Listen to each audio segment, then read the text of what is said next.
Cora, Whittington, and today I'd like to talk to you about the process of personal transformation.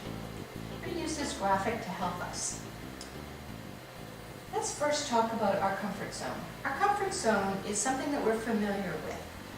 We may not like it, but we know it. We feel comfortable. It's, just gets familiar. But then there's something inside of us that longs to have something more in our life.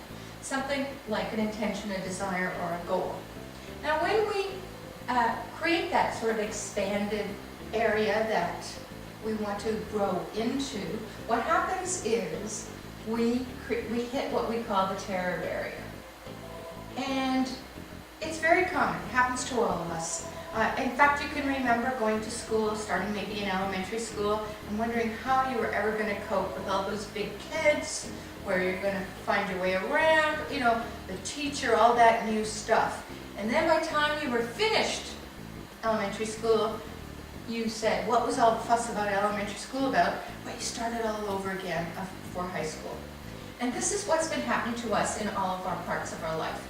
We get something new and we sort of grow into it as we get comfortable, as we learn the skill. And perhaps when you first learn some computer skills, then you learn them and then you go, oh, I wonder what all the fuss was about. And then you try for something more. And we keep expanding, and every single time we hit what we call the terror barrier. So the important thing to know here is that when we hit those terror barriers, our unconscious wants us to go back to our comfort zone. It just says, don't bother going out here. It's much safer going back and being what we have been in our past. So it tries to get us to go back to our comfort zone. You've all had, at least I've had that time when you just feel like you want to crawl into a little groundhog hole and let the world go by. Because whatever I've stepped into in my next level of growth or transformation just felt too big or too traumatic for me. So what about this terror barrier? Every time we hit it, what can we do, or what's really important to know at that time is that there's some things we can do to make moving through our terror barrier easier. And the problem is, sometimes our later terror barriers have some baggage from our earlier ones. And those are important to clean up. And these are the things that we're going to talk about in our program.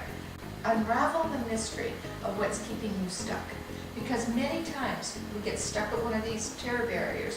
We either go back to the comfort zone or we stay in this terror barrier just far too long. So if you want to learn how to move through this terror barrier more quickly, how to leave some of the baggage and some of the identifications that we picked up way back in this earlier comfort zone so that we can truly be all that we want to be, then you might want to consider taking our training program on Unravel the Mystery of What's Keeping You Stuck. It's a 4-series teleseminar series, and it's going to be awesome. I'm looking forward to meeting you, and I'm looking forward to giving you some really good, solid techniques to help you move through your terror barriers so that you can continue on the growth of personal transformation. Congratulations for having watched this, and I look forward to meeting you.